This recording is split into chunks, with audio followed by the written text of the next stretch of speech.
Olha, mais uma semana de conteúdo, né? Com a médica dermatologista, a doutora Fernanda, que é da Clínica Verité.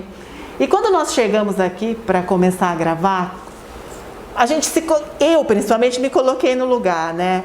Tá muito calor, o sol estralando, eu passo filtro e fica melada a pele, e tira essa máscara, e põe, e tem que pôr o filtro. Gente, são tantas dúvidas que eu tenho que eu falei para ela assim, acho que a gente podia fazer, já faria uma consulta, que eu acho que é que todas as pessoas que estão assistindo a gente vai se identificar com esse assunto, que é o sol e os filtros solares. Porque hoje, né, a gente sabe da importância do filtro solar, mas tem várias pegadinhas que às vezes acaba anulando ou não sendo necessário naquele momento. Bom, primeiro quero agradecer a sua participação mais uma semana. Obrigada, Gra. Obrigada, pessoal, pela audiência. Vamos começar falando sobre filtro solar. A gente sabe que os filtros solares têm numeração e também tem o tal do UVA e UVB. Eu gostaria que você explicasse pra gente.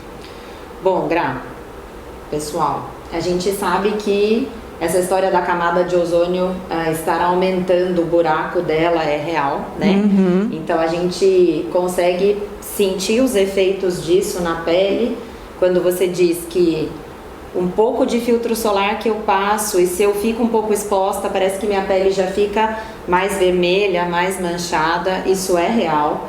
E com o passar do tempo, a gente vem reparando que o grau de proteção mínimo, que antes era 15, que era a recomendação há alguns anos atrás, já modificou para 30. Então o mínimo é 30, tanto o corpo... É 30, sim, pelo potencial carcinogênico da radiação ultravioleta. A gente está falando de radiação, certo? Então quando a gente pensa assim, radiação, maior medo do sol é a gente ter câncer de pele, né? Exatamente. Então a radiação tem um potencial de promover atipias nas nossas células da pele, mas também faz com que a gente tenha quebra de colágeno, promovendo o envelhecimento precoce. Tem também a chance de você manchar mais, porque estimula mais a produção de melanina. E em algumas pessoas que têm sensibilidades e doenças sensíveis ao sol, pode implicar em aparecimento das lesões, como por exemplo melasma, urticária solar, alergias solares em geral, né? Quando a gente está falando de fotoproteção, a gente precisa entender o conceito dos tipos de radiações que a nossa pele está exposta e que podem ser perigosas e trazer danos. Então a radiação ultravioleta A, ela começa a ser emitida com o nascer do sol e ela para de ser emitida com o pôr do sol. A radiação ultravioleta A, ela é um pouco menos potente em causar danos para a pele do que a ultravioleta B, mas ela também pode causar envelhecimento, câncer de pele e manchas. A ultravioleta B é aquela que queima mesmo a nossa pele. É aquela que tem o maior poder de destruição, mas ela é emitida dependendo da angulação do sol. Por isso que a gente fala que aquele sol das 10 às 4 é o mais perigoso, é o que vai emitir mais a radiação ultravioleta B.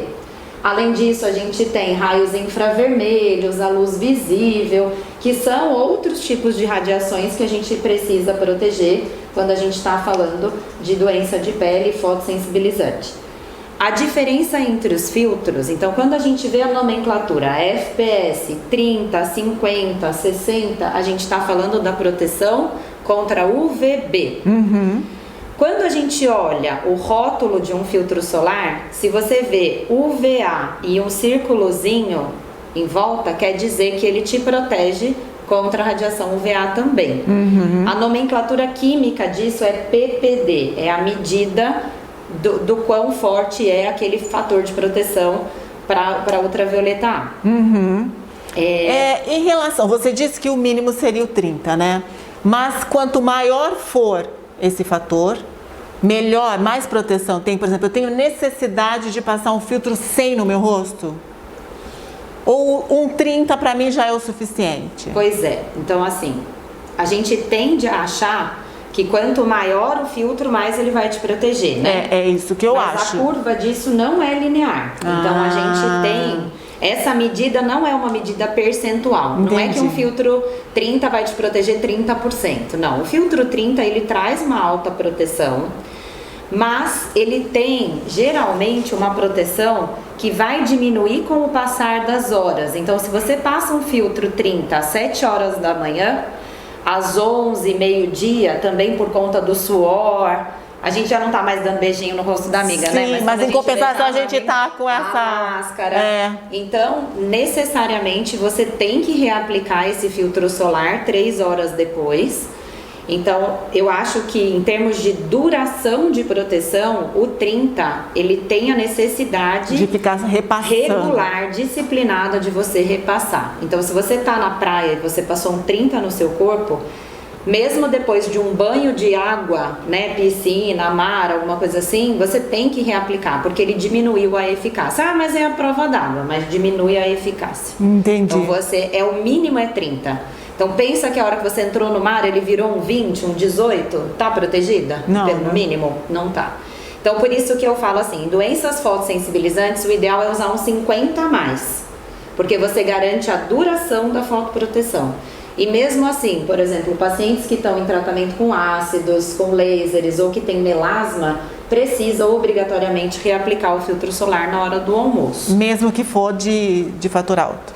Agora se você falar assim, entre um 100 e um 50, você tem um acréscimo de metade a mais de proteção? Não. Não? Não, porque a curva, ela faz, ela é achatada no final da avaliação da proteção. Então, hoje tem filtros que tem nomenclatura 50 a mais, que englobam todos os outros, 60, 70, 80, 90, 100. O que a gente percebe é que, às vezes, um filtro 100 tem mais componentes físicos de proteção de barreira e às vezes duram algumas horas a mais.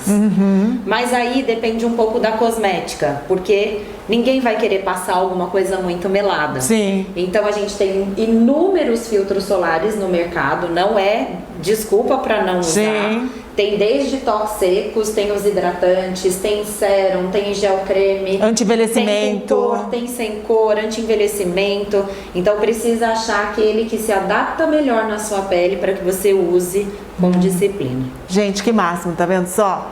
Você sabe que semana que vem eu posso dar uma sugestão de tema? Pode.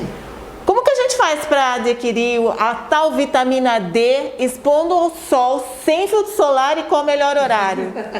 Gostou, né? Então semana que vem a doutora vai esclarecer pra gente, né, tudo sobre a tal vitamina D. Obrigada, doutora. Obrigada, Gra. Tchau, tchau.